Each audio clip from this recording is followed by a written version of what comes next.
వాసవి ఈ న్యూస్ చూసావా? సిచ్యువేషన్ చాలా క్రిటికల్‌గా ఉంది. అమెరికా, ఇరాన్, ఇజ్రాయెల్ వార్ అనేది మళ్ళీ స్టార్ట్ అయింది. ఏదో పెద్దగా ప్లాన్ చేస్తున్నారు. అండ్ మన ఫ్యూచర్ ఏమవుతుందో కదా! నిహాల్, రోజు ఇదే స్టోరీ కదా. ఒకవేళ ఎవరైనా అటాక్ చేయకపోతే వరల్డ్ వార్ ఎండ్ అయిపోయినట్టు బిల్డప్ ఇస్తారు. లైట్ తీసుకో. లైటా? నీకో తెలుసా వాసవి? ఈ వార్ అనేది మన దాకా రావచ్చు. పెట్రోల్ ప్రైజెస్ కానీ, కమోడిటీస్ కానీ, ఇంకోటి అంటే ఎల్‌పీజీ గ్యాసెస్ కూడా ఇప్పుడు షార్టేజ్ ఉన్నాయి. సో అవన్నీ మన పైన భారం పడొచ్చు. మనం వీటన్నిటికి రెడీగా ఉండాలి.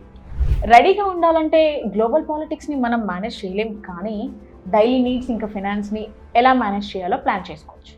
అలా కాదు, రెడీగా ఉండాలి అంటే ఇప్పుడు మన షేర్స్ అనేది కూడా తగ్గొచ్చు. షేర్స్ తగ్గితే గోల్డ్ ప్రైస్ కూడా మళ్ళీ పెరిగే ఛాన్సెస్ అనేది మనకి ఖచ్చితంగా కనిపిస్తుంది. సో ఇప్పటి నుంచి మనం వైస్ డెసిషన్స్ అనేది తీసుకుంటూ ఉండాలి. నిహాల్, ఒక్క మాట చెప్తాను.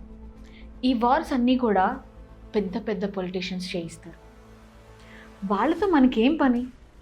నువ్వు టెన్షన్ తీసుకోకు. అవునా? మరి ఏం చేద్దామంటావు? దీని గురించి థింకింగ్ ఎందుకు?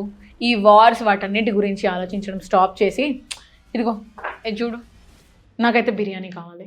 మరి నీకు?